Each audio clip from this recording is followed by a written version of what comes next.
ar salmou, leor kentan, salmunan, evrus an den reis. Evrus an den an aket e kuzul ar e falakr, o ar rent ar becherion nenem zalket, e chomler ar c'hoaperion nazesket. Met e lezen an aotrou en em blij, en e lezen e prederiot deiz an os. Bez evo evel ur wezen, plantet oa redenou dour, e frouez a ro e kouls, hag e delioù ne oanvont ket, evel se, kemen a ra, a zeu a ben. Ne ket evel se ar e falakr, met evel plouz a vount an avel. Setu perak ne zal c'hoket ar e fal varn, nag a becherion e kuzul an dud reiz. Rag an aoud a ra an aotrou hent an dud reiz, met hent ar e fal a ya da gol. Salm dao. Olevad an aotrou. Perak e fourgas a broadou, e moar poblou gant prederioù didalvez, en em zevel a ra rouanet an douar, hag ar brinset a guzuta a gevret, en eb an aotrou hag enep e olevat. Drailion mo yualou, taolom diouzim mo naskou, an ini a zeet en navou ar c'hoars, an aotrou ar a goabouto, a dalm a komzouto gant konar, gant buanegez e vezon spontet gantan. Me am eus olevet va roue ou var sion va mene santel. An aotrou en deus lavaretin va ma aboutte, iz yo em eus da engehendet. Goulen ouzin, hag e roin ar poblou en nerez dit, hag e vo ez tomani ol zibenou an douar. Paskan ar poblou a ri gant ur vaz warn, evel listri ur poder o freuzi. A bremañ, rouanet, furaït, bezit kenteliet, barnerion an douar. Servigid an aotrou gant spont, gant levenez, met gant doujans. Pokit d'ar map, gant naon na gonarfe, an a golfer o hent. Maz en tan fe an nebetan e gonar, e vrus a re a fizia ennan. Salm 3. Peden an den reis e kreiz enebourion. Salm David. Pa deche a zirak Avshalom e vab. Aotrou, pegen niverus va gwaskerion, niverus a re saved a enep din. Niverus a re a lavar dam ene, ne vo ket a zilvidigez evitan gant doue. Met c'hwi, aotrou, a zo ur skouet varnon, va gloar, an ini a adzav va fen.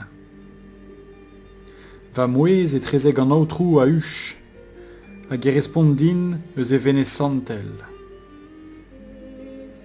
Par c'hourvezan hag e kouskan, e tihunan, rag an aotrou eo va gwarez.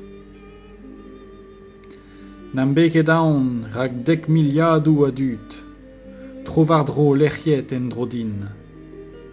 Savit, aotrou, roit silvidigiz din, va doue, skei a rit gant va ol enebourion, var o c'harvan, dent ar e falakr a zraelit.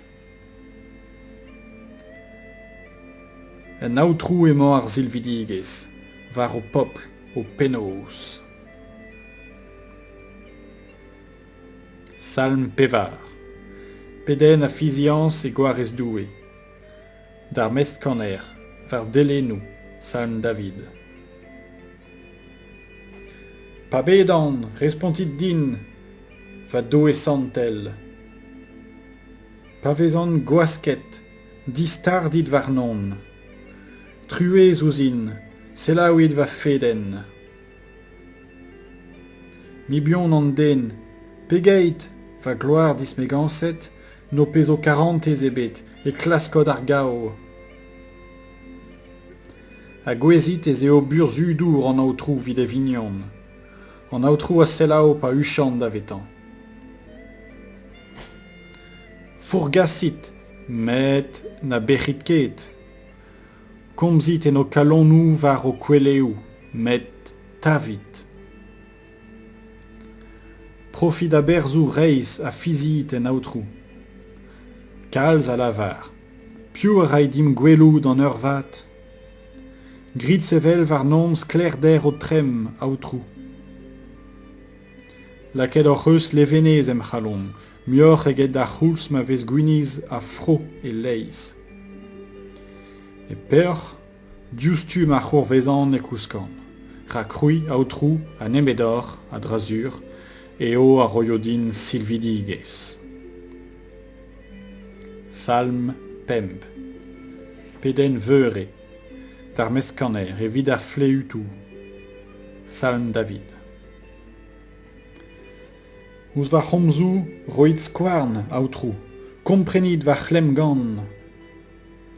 Evesait ouz trouz va garmaden, va roue a va doue, rag e trezeg enor e aspedan.